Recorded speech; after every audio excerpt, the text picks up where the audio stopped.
Hi, everybody. Welcome to Tenessa Talks. I am Tenessa Audette. On this episode, we are going to be answering your questions. So we've gotten a lot of feedback, a lot of comments, and we want to cover some of those from the previous episodes. So hope you'll like it. Make sure that you like, subscribe, follow, and give us that 5-star review so we can continue making this content for you. Thanks and enjoy the show.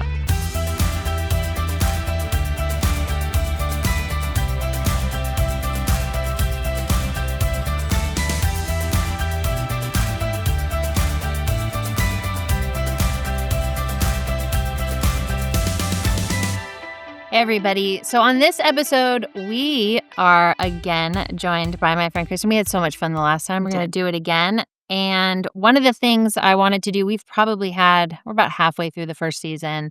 And I say a lot of things. You say a lot of things. Say a lot of great things. And people are like, whoa, slow down. First of all, I talk so fast. So if you are I normally do my podcast at 1.25. And if you're doing that, Not you always must with be you, like, though. whoa, let's go below 1. Like, this is crazy. Like, sometimes I myself need to slow myself down.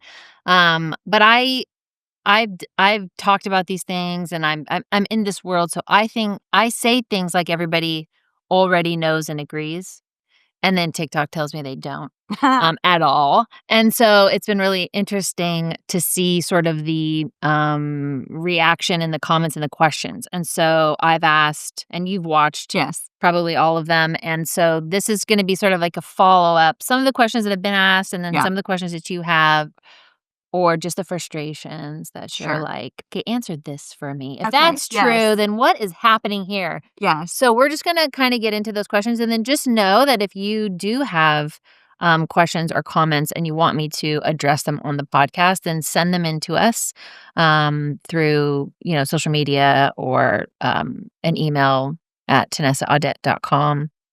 And then we can make sure that we'll have another episode where we answer your questions as well. So, all right.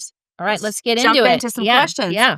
I want to start with, okay, first of all, you should know I grew up in Texas, which you probably hear that accent a little bit. Before moving to I've lived in California for a little over 4 years.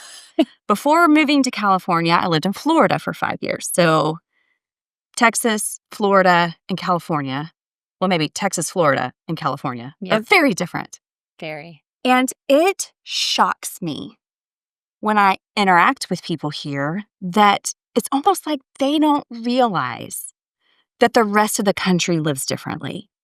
Like taxes are, I can't get over it. Like we talk about moving back to Florida and we're excited because we're going to get like a 30% raise, not because we actually get a raise, right?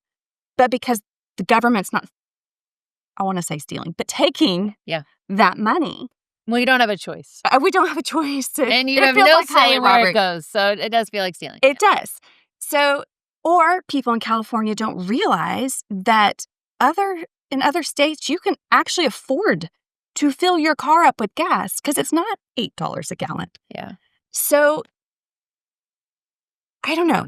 Let's talk about how, and I think earlier in an episode, you talked about how part of this American experiment was we had a level of federal laws that were pretty general, loose, just kind of a small, thin constitution. And then we leave it to the states to make more laws based on the local people. Yeah, if they agree to it, yeah. And you said, and we can see state by state what works and what doesn't work. Yeah. So maybe talk about, like, why does California think it's working when it's clearly not? Right. It is a really fascinating study, and somebody should, like Jordan Peterson, should really look at this and then tell us what's what. But I do, gosh, it's so interesting because my daughter was in Florida for college. Okay.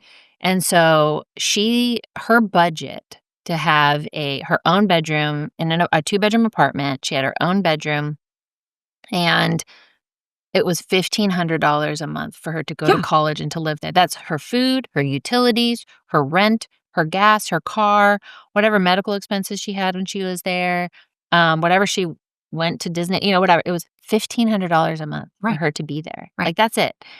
And so as It's far as doable. living, like and we're like, "What?" Right. Like you couldn't rent an apartment for No. $1,500 in California, No. like anywhere.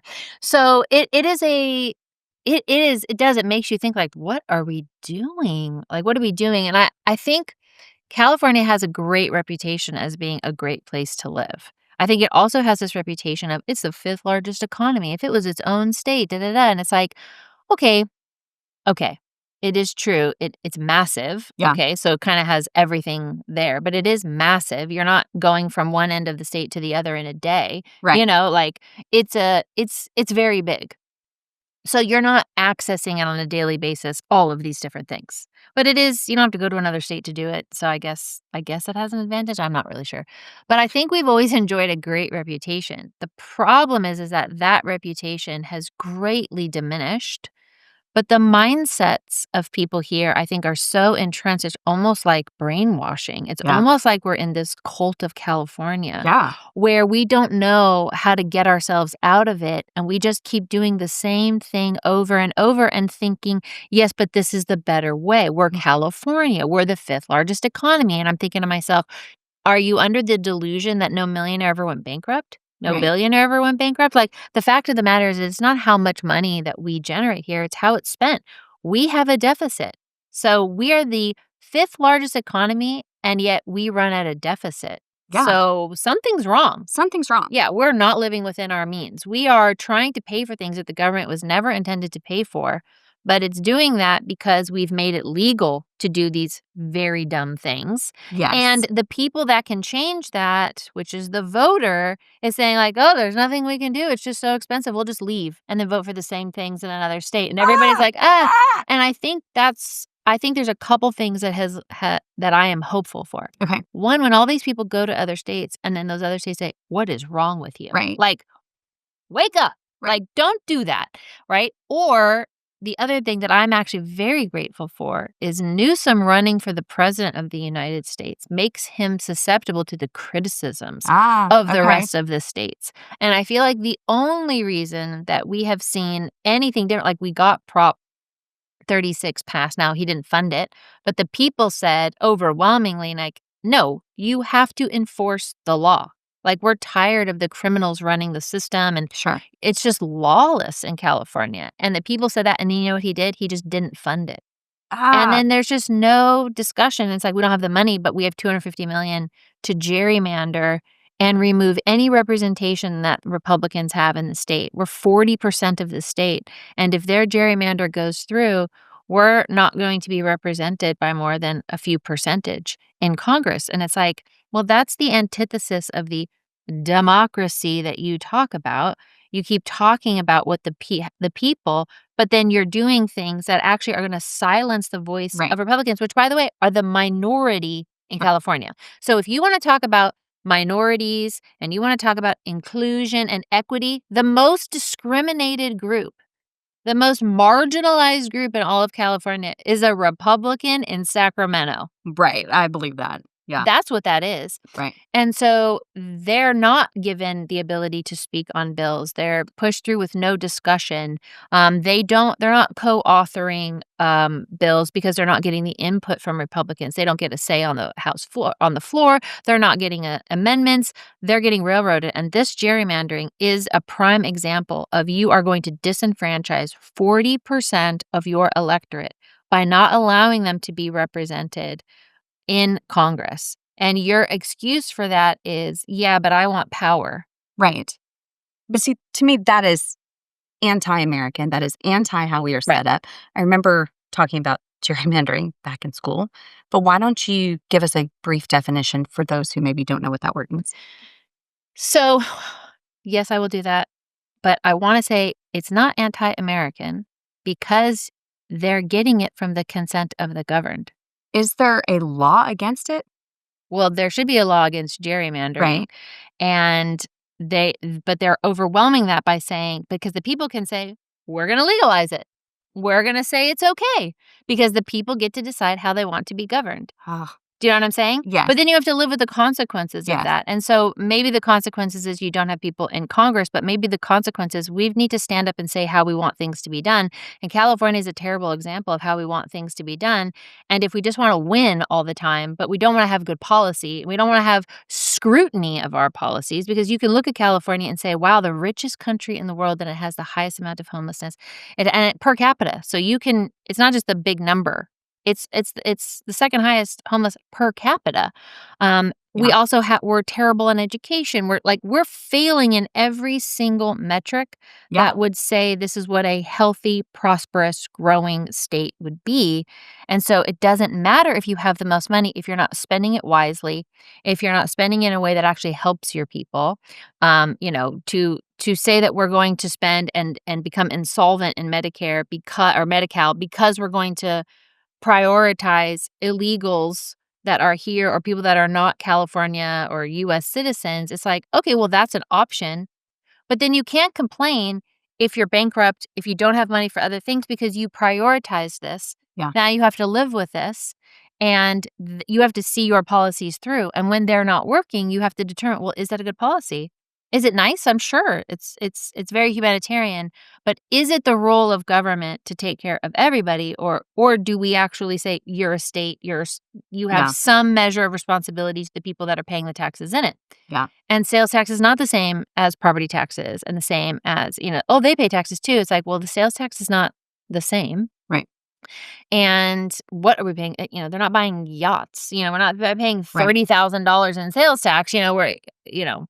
Well, and I think there are things that just don't make sense. And maybe, I don't know, to me it sounds like or it feels like common sense. For example, I'll give you an example. Not so common in California. No. So, and it sounds like a really great thing when we say it. But, and correct me if I'm wrong. Okay. But in California, every child receives a free breakfast and free lunch through the school system. Yeah. Isn't that wonderful? We are feeding hungry children. Right. Except that there are many, many children in California who do not need a free lunch or a free breakfast. Mm-hmm. Like, I can actually afford to feed my children, which I'm grateful for. But I'm sending him to school to eat that food because it's easier, right? There are actually other states who do it differently, right? Texas, you qualify. We want to feed hungry children, but we don't need to tax everybody to feed everybody. Let's maybe use a little brain in there and say, let's make this reasonable. You want some limits? Sustainable. You want limits and criteria? So that everybody gets a free meal happened during COVID. So before that, it was a qualification. So you did have financial qualifications in order to get a free lunch. Yes. So I did public school for like 1 year, and we definitely qualified for a free lunch, and it was the most food I've ever had at school in my entire life, and it was wonderful. It was great. We needed it. We should feed the hungry. Yeah, we needed it, and we got it, and I thought it was great. Now, the other issue is that it is highly processed food, so it's not even good food. Right. So yes, thank you so much for your really, really. This is how I feel about all of the public services like Medi-Cal. Like, I was on Medi-Cal. It is horrendous. It is horrendous healthcare. Like terrible wait times, just total lack of respect, because I'm not a customer of theirs. I'm not paying them. So no, it's really about their training. It's really about their schedule. Like, there just was no sense of urgency. There was no sense of like, I'm going to serve you and you're my customer and I want to retain you as a customer. So I'm going to do a good job for you, which is what the free market does. It's a mutual benefit. So when the government says, I'm going to provide this to you, there's no more mutual benefit. Right. It's like, whatever the stakes are, they're terrible. They are terrible. Nobody's going to say, oh, yeah, the post office is way better than FedEx. Nobody's going to say that. Nobody is, you know what I mean? And nobody would be like, oh, there's a reason why Obama said you'll keep your doctor. Why? Because we wanted to keep our doctors. Right. You don't want theirs. You don't. Why? Because they're not incentivized, because they're human beings. They're not incentivized. As a matter of fact, they are disincentivized a lot of times from having different ideas, because that's not what we're paying for. And that's not what the legislature said that you're supposed to do. And that's not what some bureaucrat said that you can only do this and you can't do that. And we have to uniform and create all these, systems and rules on this to not individually help a person, but to systematically help people. And when you create these systems of help, you negate the fact that people are individuals, they have individual needs, and in a free market, those individual needs benefit that person, and the person that provides that need for them is benefited because they get their business, and we're both satisfied. And when we're not, there's a remedy to satisfy that. I can go to somebody else. Right. And you know that, and so you're gonna do a good job because you wanna keep me as a customer. Yes. But when it comes to these government programs, that just doesn't exist. That's not how it works. And so you end up with, we are paying for people to have candy bars and soda. Right. Who what? Like, what? Like, Yeah. no, we're That's not trying to happening. feed people. You get a free lunch. Okay, everybody gets a free lunch. You know how much waste we're having? Oh, I can only You know how much- imagine. It's astronomical how much Yeah. waste there is. And so is that efficient? Is that good? Does the customer even like it? Do we ask the kids, what lunches do you like? No. Are we doing surveys No. to find out what they like and not like when they throw it in the trash every day? Is that what we're doing? Or does everybody get the apple that they all throw away? Yes. You know what I mean? Yes. So it's like, okay, well, we can package that up and give it to them at the end of the day. Awesome. Let's do that. Let's figure out ways and things to do so that we're not wasting so much food, but that's not required to do. So is there a way to get back? Like, and I've heard you say this before, like once it's happening, it's there. It's hard to pull it back. Yes, I think Milton Friedman talks about this a lot. He's like, there's a lot of people that are incentivized to get that subsidy, to get that handout, to get that program. There's just not a lot of people that are incentivized to go rail against it, Right. or to go undo it and take it away. You know what I mean? Like, Okay. no, you shouldn't have food. Children should not have, like, tell me the lobby for children not having food. That doesn't exist. You know what I mean? Like, that doesn't Right. exist because that's silly. Right. But it's like, well, but I don't want the government to be paying for that. Like that. Right. And then now I got to explain a whole economic system in order to tell you why it's a bad idea. It's just not very sexy. It's not quick. Right. It's just, people are hungry. Don't you want to feed them? Don't you have an obligation? You're the richest country in the world. Don't you think that there should be no homeless? There should be no this. There should be no that. And you're like, well, they're still humans. No Yes. government has ever solved the issue of hunger. Right. They've made just everybody hungry. Right. Or they've said, no, I'm going to stay out of the way. You figure out how to give a benefit, get a benefit, and be able to pursue your life, pursue happiness, pursue success. Yes, but they don't want to do that anymore. They don't want to let us pursue happiness. Again, it's a slippery slope. It's like once you start handing things out, it's like I used to say this in my class. I would be like, so, we think it's a great idea to help somebody who can't get a car, and get to work, and maybe there isn't public transit, where you're like, okay, well, I'm going to help you. The government's going to help you get, a down payment on a loan for a car because it would help you get to work, and that's workforce development, and it would help even, of course, be better if he was working, but you do that, and then what happens is, like the brakes go out, and he's like, well, but you gave me the car, but the brakes aren't working, so I can't even use it and so you're like, okay, we should have a program where if people's brakes go out, and we had already given them a car, and if the brakes go out, then we help with that. It's like, who's going to object to that? So it's like, okay, then the brakes, and then it's like, well, the tires went out, and you're like, okay, well, we're going to get this legislation passed, and the tire company's like, yes, absolutely, the government should be writing checks for tires. Right. That's a great idea. Oh, let us give you some money to get that passed. Everybody should have tires. Yeah, everybody, and let's give you some more money, legislators, so that you write this bill that the government is not paying for tires. And so now it's like you're getting brakes and you're getting tires, and there's a program, and pretty soon, no money is going towards the roads. Because they're using all that budget from transportation, because of course that makes sense. It's a car, it's brakes, it's wheels, and all of a sudden you wonder why transportation isn't fixing streets. It's because we've siphoned off all this money to pay for all of these programs to get people to do the thing that government was never intended to do. And it just doesn't end. And so it's like, oh, you think people shouldn't have tires? You think people shouldn't have brakes? You know what I mean? And you're just like, well, no, it's just, that was a slippery slope. It's a slippery slope. And explain to me just a little bit more. Yeah. Because, okay, I'm a pastor. I've worked in a church. In a church, if somebody donates money and designates it for crafts for the children, I legally cannot use it for anything other than crafts for the children. Okay. Or the IRS is going to come get me. All right. Right? That's how it works. But apparently government does not work that way. We have designated money for roads, and here it is. Here's the sum. And then when it gets down to we're doing roads, I'm now having this much. So tell me how that happens and how that's okay.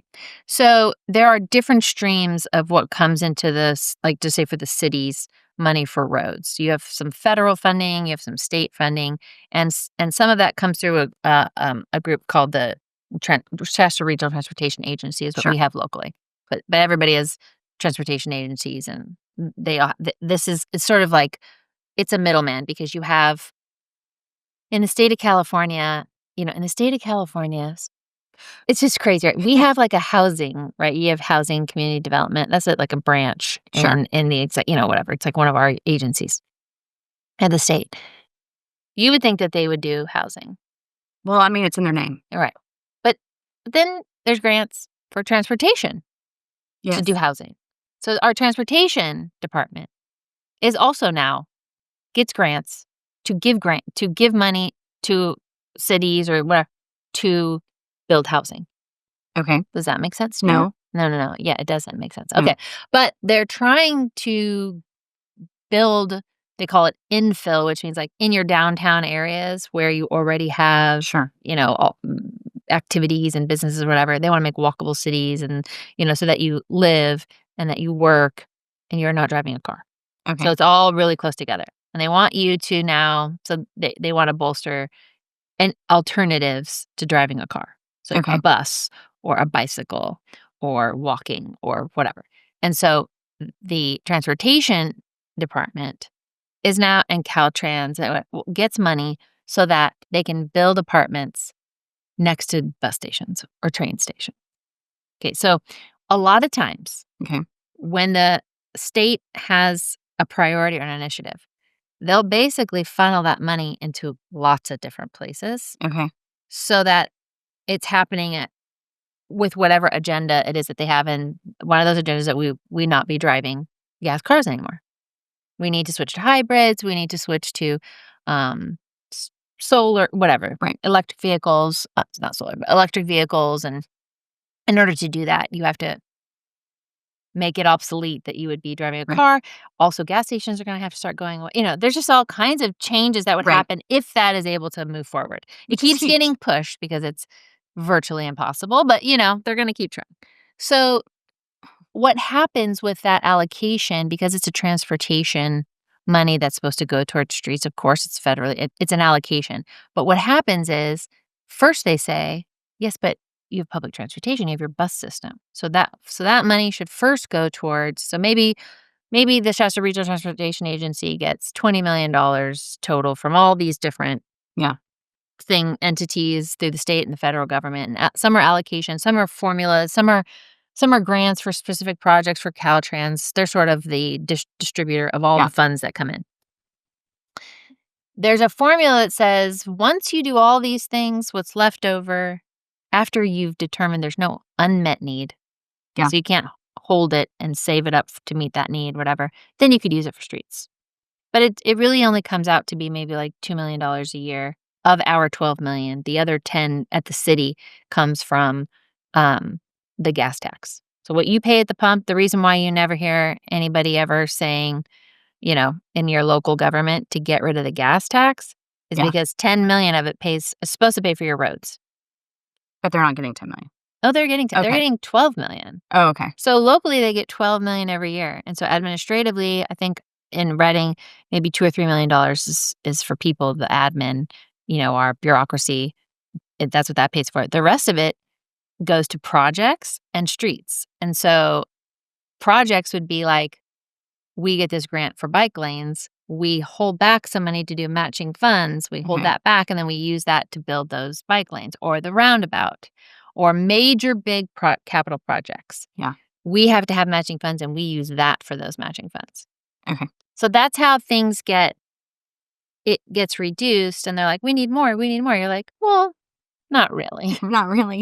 You could prioritize differently. Yes. You could do it differently. You could reduce the buses that are nobody's on the bus, and it's not actually, you could be more efficient with public transportation and to the city of Reading's credit, they're trying to do that. We're cutting things and we're trying to figure out, but you are required to provide a certain level of service. You're required to do that because there are people that can't get around, and that's the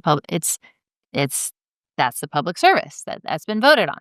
So you have to work somewhat within that framework, but to say, like, we don't have enough, that's disingenuous. It's how's it being spent Right. and what's being prioritized and what's the philosophy around it and what options do we have, and so that people can be informed about what's true. Right. Yeah. So that kind of builds some outrage in me Yeah. a little bit because, yeah, you've said it before, a budget's a budget, whether it's your house budget or your government budget. Yeah. They work the same. Yeah. So if in my house I feel like I don't have enough, but I am going to Starbucks or any coffee Yes. shop Yep. twice a day and getting a expensive coffee Right. twice a day, which is delicious and wonderful Yeah. and soothing and great. But then I'm complaining that I don't have enough money for diapers, then because those are also expensive. Right. Then I need to reevaluate. Yeah. So Or get another job. yes, I could get another job. Or require, somebody else to whatever. I mean, the thing about government is government does not produce money. So maybe the federal level, but like it doesn't just the state and the cities, they can't just print money. Everything's a trade-off. You have to decide. And so it's not that there isn't money. It's just what have you prioritized? What have you said is important? It's not that the state of California doesn't have billions and billions and billions of dollars in its budget. It's just that it has prioritized things that the public probably doesn't want, and the public probably has no idea it's No paying idea. for. Has no idea. No idea. And they just think, well, this is just the way that it is. Right. And it's been what 20 can I do about it? Right. Well, it's been 20 years of one party rule. So, what happens at the federal level a lot of times is that the pendulum will swing. You'll have a presidential election and all one party comes in, and then the country likes or dislikes how that works and what gets passed, so then they balance it out in the midterm, and they're like, well, you can't have both houses. We're going to vote the other way. And so that a lot happens, but in the state of California, it's like we're either just not paying attention or just not miserable enough to be like, enough is enough. Like, Yeah. it can't be that the cool kids are Democrats and the losers are Republicans. It's like, and which seems to be the prevailing wisdom because we only have really had actors that have become, governors. But, They're acting like governor. Yeah. Yes, apparently. So it's like, it's just not, it's not really glamorous to be like, I want to cut that, I want to cut that, I want to cut that. It's like, oh, Well, that's sure. so negative. Yes. But it's like, you have to determine, I think that people think that the government is over them, and they think that because they don't really have a grip on what it is that's happening, and it feels very out of control. So it's like, well, you do though. But if you keep voting for the same thing and expecting a different result, that is the definition of insanity. Right. And in California, if you don't create balance, things go askew. You have to have some balance, and you've had a super majority. Even if a governor goes in now, if it's the same legislature, it's a super majority. They'll overrule all the vetoes.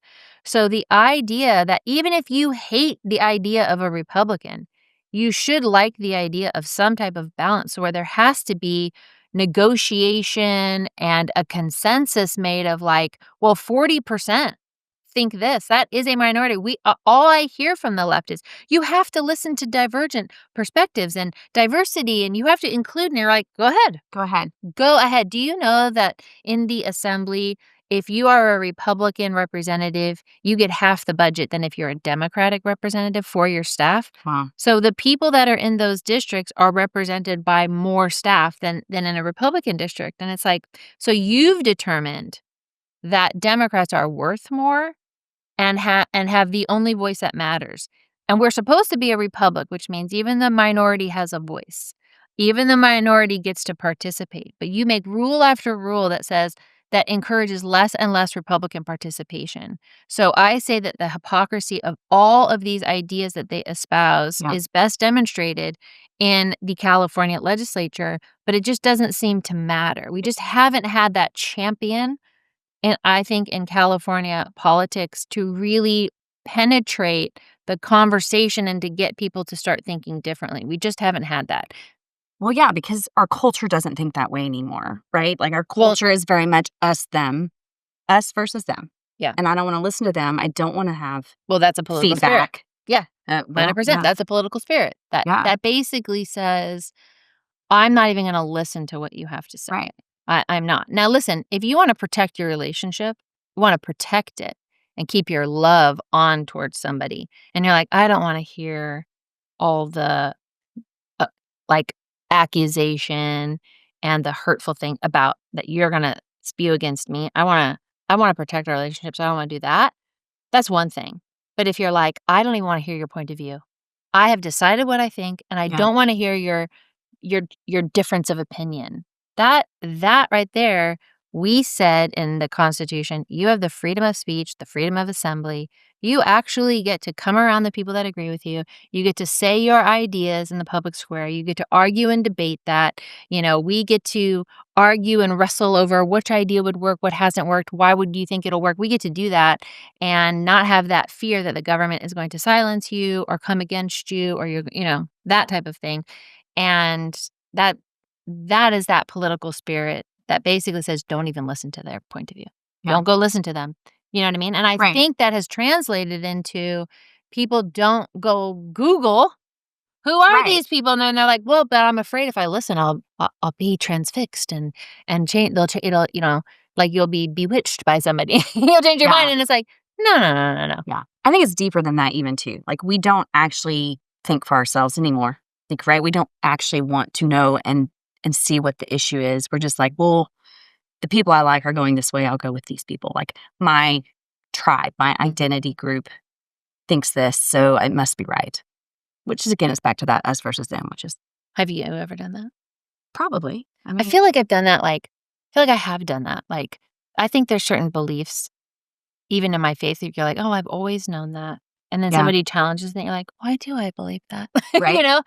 I think that's what therapy is, right? They're like, "Why do you So keep we all doing that?" yes, They're like, "Family of origin." You know what I mean? I think, if right. you've ever had therapy, because your family of origin, wasn't perfect, which should be everybody, it's like, they start asking you questions like, Hmm. why do you think you have to do that? You know what I mean? Right. Oh, And for you're like, sure. "Well, I don't know. That's what we've always done." For sure. And I do think it's really actually that's why I like listening to very good discussion, even though it's frustrating sometimes. I love the format where it's like one person gets to argue, and you have all these Yeah. people with totally different Yes. perspectives arguing the same thing. It's like, "Here's the statement, tell me why I'm wrong," or tell me what you agree, disagree." Like, I love watching those. Yeah. Even when I'm like, "Oh, that's infuriating," it's like, "Yeah, but really fascinating." It is. Don't be that person that argues that way, Right. or that's a really good point. I wanna look up what they're saying. Is that true? Is that, and what's the context of that? And I think even the class that I taught, every day, every first meeting, first everything, I'd be like, "Listen, you're not gonna have homework, but you are gonna have a requirement." And my one requirement for the class, if we're gonna talk about politics, Mhm. is be curious. Yeah. You have to meet offense with curiosity. Love that. You have to meet conflict with curiosity. Yeah. And if you can do that, you will learn something. Even if you learn, you're super right, Yeah. right? Even if you learn, like, "Oh, actually, I am right, but not for the reason I thought." There's such a better argument to be Right. made. I just instinctively, or like we say sometimes, some things are taught and some things are caught. Right. So it's like it's in Yes. there. You don't remember being taught that, Right. but you caught on to that and you did that thing. Yeah. And so I do think that when you watch those things and you meet that with curiosity, you'll learn about yourself. You'll learn where you've gotten it wrong. You'll learn where, maybe you got it right, but maybe you've never been able to articulate it really well. You just sort of know. Yeah. And I think that's just super valuable as your growth as a human being, because like anything, we have to mature. For sure. And in politics, there's just a maturing that we're going to have to do. We have not gotten the same opportunities for growth that we had in the past. And now there is an opportunity to really step in and to grow. And we can either rebel against growing and stunt our own growth and maturity, or we can sort of mature in our views and mature in our understanding of political systems and Right. economic systems. Because the fact is that what has held us together and what has worked is not working in some places, and we should figure out why. Yeah. I would call that listening to understand rather than listening to be heard. Yes. Yeah. Yeah. Yeah. Lost skill. Well, we can all mature in We that can all too. mature. We all need to mature in that. Okay. Okay. Well, so in a thing, my outrage perhaps has grown. Mhm. How do I have my voice heard? Yeah, I love California for some things. I love Reading for some things, Yeah. such as it's not uncommon to be driving down the street and there will be a group of people on the side with very fun signs Mhm. and bullhorns. But they're protesting, Yeah. right? Or even we have big marches on in Washington. Mhm. Is that effective? Um, I think so. I think the idea of it is it's not you're not a one-off, that you have consensus. Okay. I think on the left, there's been a very strong, and this is not like good or bad, I'm just saying, just as historical, there has really been an understanding that right, like if you're right on an issue, it's because most people agree with you. It's a consensus, which I would say is what a democracy is. Okay. Technically, it's 50% plus one. It's Right. like, well, more people agree with me than disagree with me, so I'm right. But as we know, like, people can agree and it could be wrong. It could be very wrong. Just look at COVID and what that has taught us, and I feel like that they meant for that to be a great reset for one thing, but it was really a great reset of what are our systems? Are they working? Have we given up too much power to the government? And that's probably a bad idea. Or what are places we want to reinforce and places we want to pull back? I think that's a good assessment to take as it is. And usually new administrations sort of naturally do that. They naturally create a reorder of priorities. And so you want that, and the Yeah. system makes room for that. Are protests effective? As far as protests, I think that they are effective in convincing the left that this is an issue. Really? I don't think that they are effective in convincing the right that Okay. something is Why is that? important. What is the philosophical difference that? Well, I think that for the left, they see consensus as approval of their idea. Okay. And on the right, the better argument, I think, is the approval. So if a crowd comes, they're like, whatever. If you have right principles, you'll know who has left principles over right principles by how they react when a crowd shows up. Sure. So I think that's telling. So the reason most of the time the right doesn't show up, because if they get arrested, if they get harmed, if all that kind of stuff, it's like, well, what? Like, what? Like I'm here to voice my opposition. I'm here with a group. They're not looking for it to be filmed. They're hurt by the fact that their Yeah. system just created an injustice while they're trying to voice an injustice. You know what I mean? Right. Whereas the left understands you have to display all of that injustice and show this coalition Huh. in order for people to know it's an injustice. It's just a different way of thinking. And I think it has been very effective for the left. I think it has been less effective for the right, because the point is that you're trying to influence the politicians. Right. To me, if you want to influence if you want to influence the left and you guys all show up and keep showing up and keep showing up and are filming the injustice and are pushing it, well, then that's concerning. That would be a concern. MAGA rallies are a real concern. When you see that nobody is showing up for the left, nobody's showing up to Biden rallies, nobody's showing up to Kamala Harris rallies, and everybody is showing up, that's powerful. Okay. Not to convince the right. Right. What that did was that convinced the left they were in trouble. Like, oh no, Okay. we've got to get our people coordinated. What's this going to be? We've got to do these other things. And in the past, it has been unto stuff, but they got busted several times. The Trump administration, when they came in, really busted some of these groups, Acorns and different groups that were doing things, and even all that stuff that happened with the election and who's involved and who's counting and the machines and the ballots. And, there was all of a sudden this scrutiny and this focus to go take things to court and to use lawfare as well, because it was being used against the right. Now you're going to use it on the left. And that just seemed to be a better battleground of how are we legally allowed to do things that cause more corruption to happen? Are we going to make it easier to happen or not easier to happen? I would say any and all institutions, you should just know they're all corrupt. Not because they're created that way, but because they're filled with human beings. And human beings do bad things. We just do. We do. Whether you want to say you're a good person or a bad person, either do bad things. Good people do bad things all the time. For sure. Right? So it's like you don't I think the quote is that, if government were run by angels, or if men were angels, you wouldn't need a government, and if government were run by angels, you wouldn't whatever. So the fact is like we know we're not angels, we're just people. Yeah. The system was created for a bunch of people that were going to be greedy and lustful, and they were going to steal, and they were going to, you know what I mean? They were going to figure out how to take care of themselves. Yeah.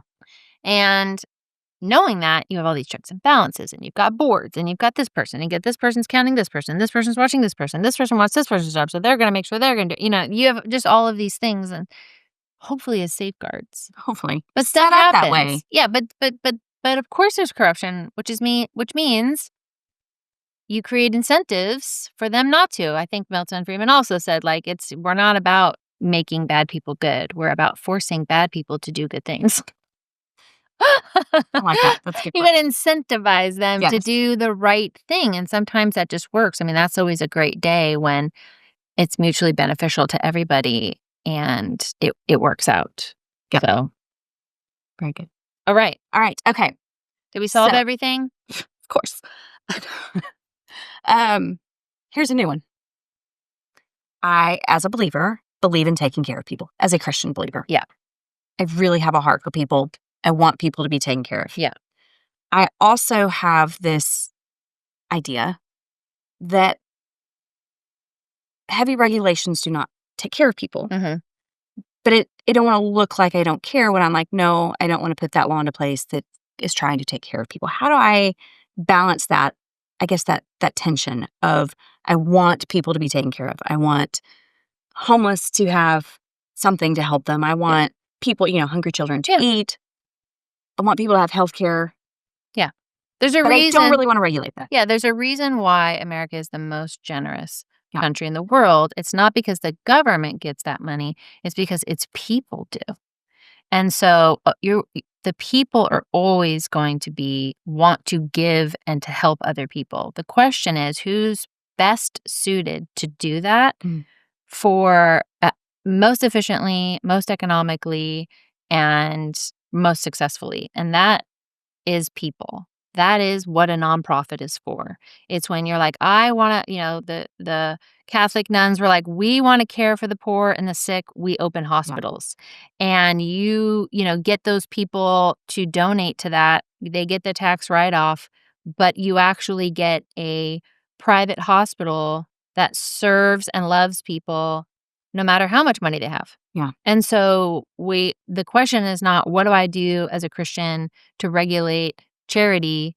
It's, what do I do as a Christian to make sure that the government doesn't get in the way of me giving and helping? You know what I mean? Because there's nothing getting in the way of me going and helping a homeless person tomorrow. Right. If I help a homeless person, and if I give them a job, or if I give them a meal, or if I give them one of those things, the assumption is not that I will be taking care of them for the rest of their life. I don't even have my children in my home after they grow up. You know what I mean? I'm certainly not taking a grown person into my home that I don't even have to because I'm not related.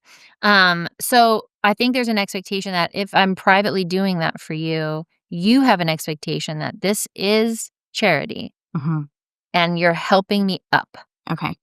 If I am the government, and we know this because internationally where we've given aid, we've destroyed communities by making them dependent on aid and not themselves.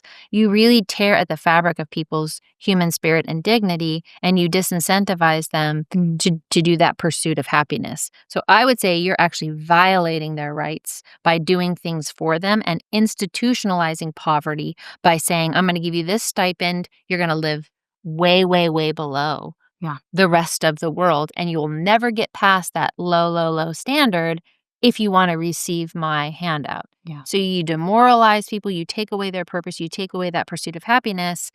And now, safety nets are great. Yeah. Right? And And I think as a country, we say there are circumstances where we want to be a safety net, but that should be temporary. Mm. It should be very selective, and it should not be a way of life, you know? And as soon as we decided to make a war on poverty, we created more poverty than had ever existed in America. Wow. So we have to be really careful to not institutionalize and create an entire class of people, which is what we've done. So it's like this juxtaposition, this tension between you want to help people, but who's best suited to help people? Yeah. And if it's the government, it's you and I's money that you're forcibly taking from me. Mm. I should have a say in the philosophy around that. Right. And my opinion is not because I'm a Christian. My opinion is because as a Christian, I know I don't get to just do whatever I want and ask for forgiveness. Right. Like, Right. I also know there's a limit here. For sure. Like, does grace exist? Or is there forgiveness for sins? Of course. But that doesn't mean I just do whatever I want. Be like, well, I said, forgive me, so it doesn't matter. You know what I'm saying? So it's like the same thing. Like, of course, yes, government can give it to you, but you're actually absolutely fundamentally removing that thing that helps that person be far more than they could ever be by just being handed something. That is slavery. That is Wow. serfdom. Yeah. That is that you are dependent not on yourself, not on your efforts, not on whatever that would grow you and mature you and develop you and make you become more than you ever thought you could ever be, which is all of us. So I don't want to institutionalize that. Yeah. But that's not an easy thing to sell It's not. because it's not you're not instantly getting something that doesn't feel good to just give somebody something. Right. So, Well, and on the same note, like, it's easier for me to just let the government handle that than actually take responsibility. well, then there's that. Yeah. But That's again, a whole nother thing. you know, I think if people can embrace the fact that they are the government, maybe we'll see the responsibility a little bit different in that, like, if you don't want the government telling you you can only make this much money every year, Yeah. then why would you tell somebody else? Yeah. And we can call it a safety net, but it's really a ceiling. Yeah. And we should discuss that. We should talk about that more. And when that would be okay, when it's not okay, and, those types of things. I just think it's worth the discussion. You have said multiple times that the power is in our vote. Like, get out there and vote. But records show, like, we don't actually vote. Yes. So tell me why my vote is actually powerful. Yeah. I think we've definitely been demoralized. Yeah. And sort of segregated into this radical category that if you're a Christian, you're a Christian national, you're something wild. And I think people don't want to argue values that are really important to them, but they can't articulate them in a Right. political atmosphere. And so I think a lot of times I hear from Christians, like, the issue is abortion. You're Right. like, oh, yeah, Oh, yeah. totally. But what do you feel about your taxes? Like, how do you feel about your economy? How do you feel about regulations? How do you feel about public transportation? How do you feel about the roads? There's just like a lot of other things which they have a lot of opinions on, but it's not like so strong. Mhm. Like, they've prioritized other things. The vote is, okay, it's a job interview. Who is going to do I think is going to go out there and create policy and fight for the things that I know that I care about, but I don't want to go talk about in the public square. But I want them to argue for those things. And if we're letting somebody else say, you should vote for this person, and it doesn't work out, then maybe you have to do another thing. Maybe it's worked out for you. The person you've been recommending, it's always worked out. Yeah. But maybe take that one more step this time and go, okay, I have the 2 names. It's in the voter guide. Or I've seen this person sign. Let me just go Google it. Who are they? Look at who they say they are. Let's go look at their website. Who are they saying that they are? Yeah. And who are the people that endorse them, or who are the people that they're associated with? Okay, I know that person. Let me go ask that person. Why do you like them? Why are you voting for them? Mhm. Oh, somebody told me to do it. You're like, oh, no, I know them. You know what I mean? Find the person that knows them. Yeah. And be like, would you, why are you voting for them? That kind of thing. Sure. Take it another step. Okay. Because if you don't vote, what you're basically saying is it just doesn't matter. And nobody thinks That's true. it doesn't matter. Right. It absolutely matters. And when it matters is when you can vote.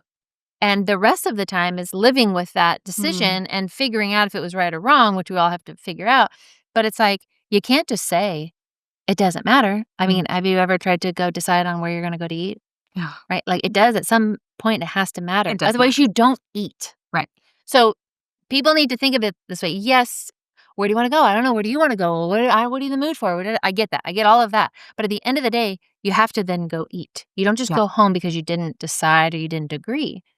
You still have to eat. Yeah. And I think we need to see voting as the fact that it has to happen. It has to happen. People died for this to happen. Yeah. People took great lengths, have moved great distances, sacrificed a lot for your right to be able to vote because it matters. That's a given. Yeah. So abdicating that is, you might as well leave the country, but you wouldn't. Yeah. You know what I mean? It's like, so there's a real disconnect. Like, we've just got to be like, no, we're going to eat. We're going to vote. I've got to decide. I know it's a tough decision. I know I'm not in the mood for any of it, Yeah. but I'm going to decide. And you have to decide who you vote for.